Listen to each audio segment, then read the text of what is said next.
शांति। ओम शांति। आज हम सभी प्यारे बाबा की मुरली के ऊपर विशेष चर्चा करेंगे। आज की मुरली में बाबा ने कहा भी है, क्या कहा बाबा ने, हमारी दिनचर्या में जो भी बातें होती हैं उसकी शुरुआत भी मुरली से होनी चाहिए और अंत भी मुरली से होनी चाहिए। आज बाबा ने हमें इशारा दिया। इसके लिए सबसे पहले हमें ये समझना बहुत जरूरी है कि मुरली क्या चीज है। मुरली क्या है? हम ब्राह्मण बच्चों के लिए मुरली साधारण सिंपल सी भाषा में, हम ब्राह्मण बच्चों के लिए मुरली भोजन है, हम आत्माओं के लिए भोजन है। जैसे इस शरीर को जीवित रखने के लिए भोजन की आवश्यकता पड़ती है, उसी प्रकार से ईश्वरीय जीवन को यदि हमें सेफ रखना है, जीवित रखना है, तो मुरली रूपी भोजन की अति आवश्यकता है। कुछ बाबा के बच्चों को कभी कभी मन के अंदर एक संकल्प चलता है, हमने सुन तो लिया मुरली, कल तो सुना ही था और मेरे मन के अंदर मुरली के पॉइंट्स तो चलते ही हैं, हमने मोबाइल में तो सुन ही लिया। लेकिन बाबा ने कहा नहीं, इसके लिए एक यथार्थ विधि है। जैसे हम भोजन को बनाते हैं, पकाते हैं, सही मात्रा में पकाते हैं और उसके बाद उसको भोग लगाते हैं, परोसते हैं और सही समय पर सही स्थान पर बैठ के यथार्थ विधि के साथ उसको ग्रहण करते हैं। इसी प्रकार से मुरली के लिए भी निश्चित स्थान पर बैठ करके निश्चित व्यक्ति द्वारा बाबा ने जिन आत्माओं को निमित्त बनाया हुआ है, उनके द्वारा ग्रहण करने से हमें एक्स्ट्रा एनर्जी मिलता है। इसीलिए बाबा ने जगह जगह ये ईश्वरीय विश्वविद्यालय की स्थापना की है। ये सारे ईश्वरीय विश्वविद्यालय स्वयं परमात्मा द्वारा स्थापित केंद्र हैं और जो भी हमारी समर्पित बहनें हैं वो बाबा द्वारा निमित्त बनाई गई कौन है? बाबा के कौन है? राइट हैंड के साथ साथ बाबा ने बहुत सुंदर नाम दिया है, बाबा के गुरु भाई हैं। बाबा ने कहा मेरे गुरु भाई हैं, जिनको परमात्मा ने गुरु भाई का टाइटल दिया हो, उनकी मुखारविंद से स्वयं साक्षात परमात्मा के माँ बाप के सुनने का अगर हमें अवसर मिलता है तो हम कितनी सौभाग्यशाली हैं। सबसे पहले हमारे अंदर ये भाव पैदा होना चाहिए और साथ ही साथ दूसरी बात, हम सभी कौन हैं? कौन है हम सभी? संगम युगी ब्राह्मण तो ही है, तपस्वी आत्माएं तो ही हैं, लेकिन साथ ही साथ जब मुरली की चर्चा चलती है तो हम सभी कौन है? गोपिकाएं तो नहीं है, लेकिन साथ ही साथ हम सभी गॉडली स्टूडेंट हैं। ये भाव कभी भी भूलना नहीं चाहिए। हम सभी गॉडली स्टूडेंट हैं। जैसे घर में बच्चा अगर अपने ये भूल जाए कि मैं स्टूडेंट हूँ, ट्यूशन कोचिंग लेने के बाद स्कूल जाना भूल जाए, तो क्या माँ बाप को संतुष्टि होगी? क्या माँ बाप संतुष्ट होंगे? नहीं। इसी प्रकार से हमारा माता पिता कौन है? हमारा माता पिता कौन है? किसने हमें इस यूनिवर्सिटी में एडमिशन दिलाया है? हमारा माता पिता स्वयं परमात्मा है। उसने ही मुझे इस यूनिवर्सिटी में एडमिशन दिलाया है। उसको भी लगता है कि मेरा बच्चा प्रॉपरली उस यूनिवर्सिटी में जाकर के कायदे नियम के मुताबिक रोज इसलिए पढ़ाई श्रवण करें, भले कोचिंग ले लें, भले ट्यूशन ले लें, लेकिन पढ़ाई तो रोज विश्वविद्यालय में जाकर के निमित्त टीचर के द्वारा पढ़ाई पढ़ेंगी। हमारे अलौकिक पारलौकिक माता पिता की अरमान रहती है, ये हमें कभी भूलना नहीं चाहिए। इसीलिए इसी उद्देश्य के साथ परमात्मा ने जगह जगह अपने बच्चों की सुविधा के लिए ईश्वरीय विश्वविद्यालय की स्थापना की है। और साथ ही साथ परमात्मा ने ये भी सुविधा दी है, घर बैठे हमें इसको रिवाइज भी करना है। ऐसा नहीं कि आप यूनिवर्सिटी में जाएं, विश्वविद्यालय में जाएं, पढ़ाई पढ़ें निमित्त टीचर के द्वारा और घर आकर के उसका रिवाइज न करें। नहीं, आप घर बैठ के रिवाइज करिए। परमात्मा ने हमें ये आदेश भी दिया है, हम दिन भर रिवाइज करिए। घर में आप जो स्टडी करते हैं उसको शिव बाबा ने कहा इसको रिवाइज करना। बाबा ने कहा इसका मतलब रिवाइज करना। लेकिन जो शिव बाबा ने हमें जो नियम बनाया है, प्रातकालीन जो पढ़ाई होती है वो आश्रम में जाकर के नियम कायदे अनुसार जो पढ़ाई पढ़ते हैं उसका बाबा हमें एक्स्ट्रा मार्क्स देता है। बाबा ने स्पष्ट मुरली में बहुत बार बताया हुआ है। इसलिए अब हमें मुरली के अंदर आना चाहिए। मुरली हमारी खुराक है। मुरली को हमें कैसे श्रवण करना चाहिए? बाबा ने हमें एक सिस्टम बनाई हुई है। बाबा ने हमें सिस्टम बना करके बताया है। बाबा ने बच्चे मुरली सुनने जब जाते हो, आश्रम में जाते हो, कहीं भी मुरली सुनते हो, मुरली सुनने से पूर्व तुम्हें कम से कम कुछ मिनट बाबा को याद करना है। ऐसा नियम बाबा ने क्यों बनाया होगा? क्या आप सभी को पता है? कोई बता सकता है? क्यों मुरली सुनने से पहले बाबा को याद करना जरूरी है? क्योंकि मुरली माना एक बहुमूल्य चीज है, परमात्मा द्वारा मिलने वाली यह अमूल्य खजाना है, जिसको बाबा कभी कभी तुलना करता है शरणी के दूध के साथ। इसको बुद्धि रूपी बर्तन में ठहराने के लिए हमारी बुद्धि रूपी बर्तन बिल्कुल साफ होनी चाहिए। जब तक हमारा बुद्धि रूपी बर्तन साफ नहीं होगा, ज्ञान रूपी पॉइंट हमारे बुद्धि रूपी बर्तन में ठहर नहीं सकता है। इसलिए बाबा ने प्रॉपरली एक नियम बनाया है कि मुरली सुनने से पहले हमें कुछ मिनट योग अवश्य करना है, ताकि हमारी बुद्धि रूपी बर्तन हम साफ कर सकें। बुद्धि रूपी बर्तन को साफ करके जब हम मुरली सुनते हैं तो बुद्धि में हमारी मुरली बिल्कुल छप जाती है।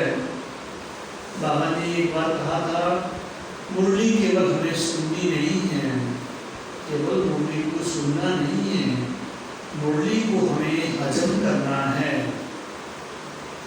मुरली बिल्कुल हजम करना है ताकि वो एनर्जी के रूप में, ताकि वो एक एनर्जी के रूप में प्रैक्टिकल में हमारे जीवन में हम उस कार्य व्यवहार में ला सके और अनेक आत्माओं का उसके द्वारा हम कल्याण कर सके।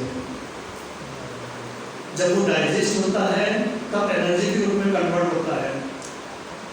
अगर डाइजेस्ट नहीं हुआ तो एनर्जी के रूप में कन्वर्ट नहीं हो सकता है।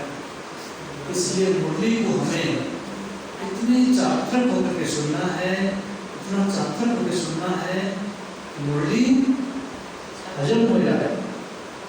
डाइजेस्ट हो जाएगा।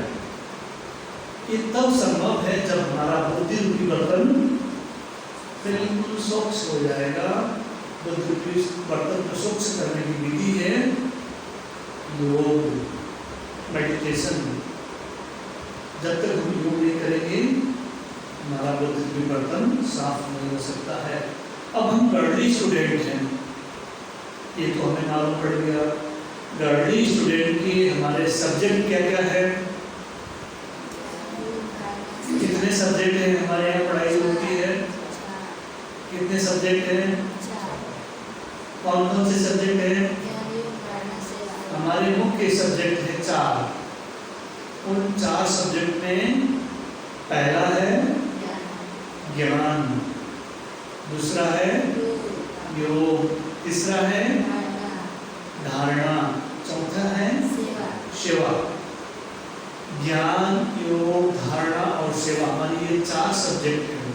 जैसे लौकिक दुनिया में जो पढ़ाई होती है, हर स्टूडेंट को मालूम होता है कि मेरे क्या क्या सब्जेक्ट हैं। इसी प्रकार से हम बाबा के बच्चों को भी ये को मालूम है कि हमारे 4 सब्जेक्ट हैं और चारों सब्जेक्ट में हमें फुल पास होना है, ये भी हमें मालूम है। लेकिन कैसे कैसे पास होना है? ज्ञान में कैसे पास होना है? योग में कैसे पास होना है? धारणा में कैसे पास होना है? सेवा में कैसे पास होना है? साथ ही साथ ज्ञान में पास होने से हमें क्या मिलेगा? योग में पास होने से हमें क्या मिलेगा? धारणा में पास होने से हमें क्या मिलेगा? और सेवा में पास होने से हमें क्या मिलेगा? इसकी भी हमें पूरी जानकारी होना बहुत जरूरी है। तभी हम वास्तव में गर्ली स्टूडेंट कहलाएंगे। एक तो पढ़ाने वाला परमात्मा, बाप पूरी जानकारी हो, यथार्थ जानकारी। एक होता है जानकारी, दूसरी बात होती है यथार्थ जानकारी। पढ़ाने वाले टीचर की यथार्थ जानकारी और दूसरी बात हमारे सब्जेक्ट के ऊपर जानकारी। और सब्जेक्ट में पास होंगे तो हमें क्या मिलेगा, इसकी पूरी जानकारी। अब हम चर्चा करेंगे ज्ञान। इस सब्जेक्ट में हमें कौन कौन सी बातें बताई जाती हैं? ज्ञान में कौन कौन सी बातें बताई जाती है? स्वयं का परिचय, परमात्मा का परिचय, सृष्टि चक्र का परिचय, मनुष्य जीवन का लक्ष्य का परिचय, ये सारा परिचय, सृष्टि के आदि मध्य अंत का ज्ञान, भारत के उत्थान और पतन का ज्ञान, ये सारा ज्ञान परमात्मा ने आकर हमें दिया। अब हमें देखना है, हमें चेक करना है अपने को। इन सब ज्ञान के आधार पर हम अपने आप को चेक करते चले, क्या मैं इन सारे ज्ञान में परफेक्ट हूँ? परफेक्ट का मतलब सबसे पहला लेसन हम ले लें, आत्मा का लेसन। क्या मैं आत्मा के लेसन में इतना परफेक्ट हूँ कि हर घड़ी हर समय मैं अपने आप को आत्मा महसूस करता हूँ या आत्मा महसूस करती हूँ? अगर नहीं करती हूँ, नहीं करता हूँ, इट मीन्स मैं आत्मा के लेसन में अभी भी परफेक्ट नहीं हूँ। तो हमें क्या सोचने की जरूरत है? आत्मा के लेसन को अभी और पक्का करने की जरूरत है। हम सो स्थिति में अगर स्थित नहीं हो पा रहे हैं, कभी कभी हमारे ऊपर अभिमान आ रहे हैं, माना बाबा ने कहा अभी भी सोल कॉन्शियसनेस की स्थिति में आप स्थित नहीं हो रहे हो, इट मीन्स इसका भी मतलब ये होता है कि हम अभी आत्मिक स्वरूप में स्थित नहीं हो पा रहे हैं। अब हमें आत्मा के पाठ को पक्का करना है। दूसरी तरफ हम अपने आप को देखें, हम सभी बाबा के बच्चे ज्ञान में चलते हुए किसी का 5 साल, किसी का 10 साल, किसी का 15 साल, किसी का 20 साल, किसका और उससे ज़्यादा हो गया होगा। इतने सालों में भी अगर हमारा आत्मा का लेसन पक्का नहीं हुआ होगा तो फिर कब होगा? कितनी बड़ी चिंता की विषय है। इसलिए चिंता नहीं, बाबा ने कहा चिंतन करना है। चिंता करने से कुछ नहीं होगा। लेकिन चिंतन करना है। अब हमें ये सोचने की जरूरत है कि मैं एक आत्मा हूँ। इस अभ्यास को हमें बढ़ाने की जरूरत है। ये हो गया ज्ञान का लेसन, योग। अब हम आते हैं दूसरे लेसन पे। योग मतलब बाबा ने कहा बुद्धि के द्वारा बाबा के साथ कनेक्शन को जोड़ने की विधि, उसको बाबा ने कहा, क्या कहा? योग। बाबा ने कहा जैसे ही बाबा से बुद्धि का कनेक्शन जुटेगा, हमारे में क्या होगा? हमारे में करंट प्रवाहित होगी, हमारे में एनर्जी आएगी, हमारे में शक्ति आएगी। क्या मैं जब योग में बैठता हूँ, योग में बैठती हूँ, तो मेरा बुद्धि का योग परमात्मा के साथ जुड़ जाता है और मुझे क्या शक्ति का एहसास होता है? शक्ति की महसूसता होती है? अगर नहीं होती है, आधा घंटा, 15 मिनट, 1 घंटा, 1.5 घंटा मैं बैठ तो गया, लेकिन कुछ समय आँख बंद रहे, कुछ समय आँख खुले रहे, कुछ समय बुद्धि कहीं भटकती रही, कुछ समय बाबा में लगी और कोई भी फीलिंग नहीं हुआ, कोई अनुभव नहीं हुआ, कोई शक्ति का अनुभव नहीं हुआ और हम योग खत्म हुआ, हम चल दिए। इससे कोई फायदा है? नहीं। अब हमें सोचने की जरूरत है यहाँ पे, हमारा योग किस प्रकार का होना चाहिए? जो बाबा कहता है उस प्रकार का हमारा योग है या नहीं है? अगर नहीं है तो कोई बेनिफिट नहीं है। अब हमें उसमें थोड़ा सा सतर्क होने की जरूरत है और हमें वैसा योग करने की आवश्यकता है। तीसरी बात, धारणा की। बाबा ने हमें तीसरा सब्जेक्ट दिया है, धारणा। बाबा ने सूक्ष्म बातें हमें बताई हैं, बहुत छोटी छोटी बातों के ऊपर बाबा ने हमारा अटेंशन खिंचवाया है। बच्चे तुम्हें ऐसा नहीं करना चाहिए, बच्चे तुम्हें ऐसा नहीं करना चाहिए। हमें एक लिस्ट निकालनी है दिन भर, जो बाबा ने आज हमें कहा कि बच्चे तुम्हें ऐसा नहीं करना चाहिए, वैसा नहीं करना चाहिए, उन चीज़ों में मेरा कितना फोकस रहता है या दिन ऐसे ही निकल जाता है। अटेंशन देने की जरूरत है। सवेरे उठने से लेकर रात सोने तक हम अपने आप को देखें, अपने आप को चेक करें। छोटी सी बात, बाबा कहता है तुम्हें मुरली सुनने बैठते समय चातक होकर बैठना है। कहीं ऐसा तो नहीं हम बैठे तो मुरली सुनने के लिए है, लेकिन हम सो रहे हों, हमारा बुद्धि कहीं और भटक रहा हो, ये भी बाबा की इंसल्ट। मान लीजिए, जरा सुनिए ध्यान से, किसी कोई व्यक्ति का भी अगर हम इंसल्ट करते हैं तो व्यक्ति को कितना बुरा लगता है। कोई बड़े व्यक्ति के संपर्क में हैं और उस व्यक्ति का 1 बार 2 बार 3 बार इंसल्ट कर देते हैं तो उसको अच्छा लगता है क्या? और हम भगवान भी बने हैं, अगर भगवान को हम बार बार इंसल्ट करते हैं तो भगवान को बुरा तो नहीं लगेगा, लेकिन भगवान क्या सोचेगा? क्या सोचेगा भगवान? भगवान की बताई हुई हर बातों को हमें अटेंशन के साथ सुन करके उसके मार्ग पे चलने के लिए उसके बने हैं, तो हमें करके दिखाना है, ये लक्ष्य रखना है, क्योंकि हम उसके बने हैं, हम बने नहीं हैं। सबसे पहली बात, उसने मुझे अपना बनाया है, मेरे अंदर कुछ खूबी देखा है उसने। सबसे पहली बात, सबसे नसीब की बात यह है कि उसने मुझे अपना बनाया है, तो मेरा फर्ज क्या बनता है? मैं उसके हर बातों का सम्मान करूँगी। तो इसलिए हमें इन चीज़ों का विशेष अटेंशन देना है। और चौथी पॉइंट आपकी सेवा की, मैं उसके लिए क्या सेवा कर सकता हूँ? जिसने मुझे ये ऑफर किया हो कि मैं तुम्हें एक साधारण से मनुष्य आत्मा से देवी देवता बनाने के लिए आया हूँ, जो व्यक्ति इतना बड़ा ऑफर दें, उसके बदले में मैं क्या कर सकता हूँ? ये मेरी हैसियत है। तेरा तुझको अर्पण करने के लिए मेरे को इतना इतना मुश्किल क्यों है? सब कुछ उसी का है, बुद्धि बल के द्वारा उसको अर्पण करना है, फिर भी मुझे इतना मुश्किल क्यों है?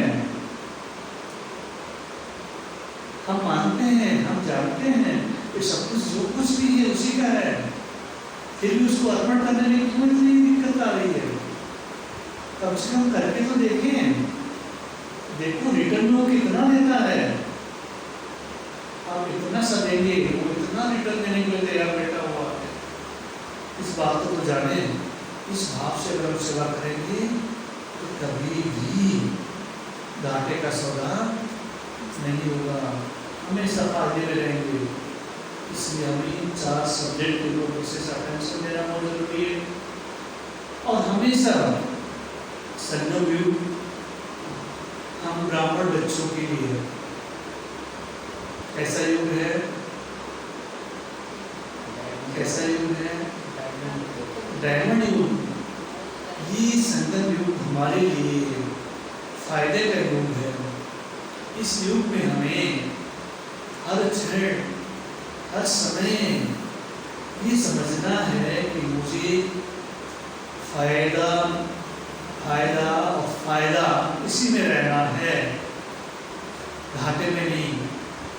एक तरफ माया है, हमें हमेशा घाटे में लाने का प्रयास कर रही है, एक तरफ बाबा है जो हमेशा हमें फायदे में ले जाने के लिए प्रयास करते हैं। अब हमें चूज करना है, हमें माया चाहिए या बाबा चाहिए, भगवान चाहिए या माया रावण चाहिए, ये हमें चूज करना है। बाबा ने तो ऑप्शन दे दिया हमें, ये हमारे हाथ में है, हमें देखना है। मैंने कल भी कहा था, मन है, मन को तो बहाना चाहिए। मन को क्या चाहिए? बहाना चाहिए। छोटी सी उसको बहाना अगर मिल जाएगी, कल और बड़ा बहाना ढूंढेगा। आज मन में थोड़ी सी तकलीफ होगी, कल कहेगा और बड़ा तकलीफ ढूंढेगा। एक खिड़की उसको मिल जाएगी, सारे खिड़की जाके अंदर खोल देगा। इसलिए हमें कभी भी शुभ कार्य के लिए, अच्छे कार्यों के लिए बहानेबाजी नहीं करना है। आप जरा एक छोटा सा एग्जाम्पल से सोच लीजिए। आप सभी लोग यहाँ बैठे हैं, अभी आपको अगर ये मालूम हो जाए कि अभी आप यहाँ से दौड़ते हुए जाएंगे गोरा बाजार में, वहाँ एक ट्रक में पैसे की गड्डी लेकर के ट्रक आया हुआ है, वो ट्रक पलट गया है। 2-2 हज़ार का नोट का गड्डी था, वो पलट गया है। जो व्यक्ति दौड़ के पहुंच गया पहले, वो उसको लूट ले रहा है। जरा सोचिए, आप क्या जूता चप्पल ढूंढेंगे या किसी दूसरे को आप इंतजार करेंगे? इमेजिन करिए, सोचिए कि वो जाकर किसी सोए हुए व्यक्ति को जगाएंगे कि आप दौड़ते हुए जाएंगे। पहले आपको पत्थर भी नहीं चुभेगा, पैर में कांटा भी नहीं चुभेगा, चुभ भी गए तो उसको निकालते हुए आप दौड़ेंगे। गिरते पड़ते सांस भी नहीं खुलेगा, आप दौड़ते हुए पहले पहुंचेंगे, चाहे कहीं भी होगा पूरा भागने की कोशिश करेंगे, जितना हो सके जहाँ जहाँ मिला वहाँ भरेंगे। इसी प्रकार से अभी आपके सामने स्वयं परमात्मा ने एक खजाना खोल के रख दिया है। जितना सको लूट लो, जितना सको लूट लो, भर लो। हम फिर क्यों एक दूसरे को देखते हैं? एक है ना अजीब बात, आश्चर्यजनक बात है ना। हम अपना खजाना ना लूट करके एक दूसरे को देखना शुरू कर देते, फलाना ऐसा करता है, वो ऐसा करता है। ऐसा नहीं, ये ईश्वरीय मार्ग में हमारे लिए रोड़े हैं, बाधक हैं। कभी भी हमें ऐसा नहीं देखना है। हमें अपना पुरुषार्थ करना है, हम अच्छा बनेंगे। जैसा कर्म हम करें, हमें देख और करें, हमारा भाव हमेशा ऐसा होना चाहिए। इसलिए बाबा ने कहा, बच्चे तुम करोगे तो तुम ही पाओगे, जैसा करोगे वैसा पाओगे, जो बोओगे वही काटोगे। इसलिए हमें हमेशा ये ख्याल रखना चाहिए, हम गॉडली स्टूडेंट हैं, हमें फायदे में रहना है और हमें बाबा की श्रीमत को न केवल कुछ समय के लिए, आजीवन जब तक ये ईश्वरीय जीवन है तब तक हमें क्या करना है, पालन करना है और ईश्वरीय जीवन का आनंद लेना है। Thank you. ओम शांति, ओम शांति।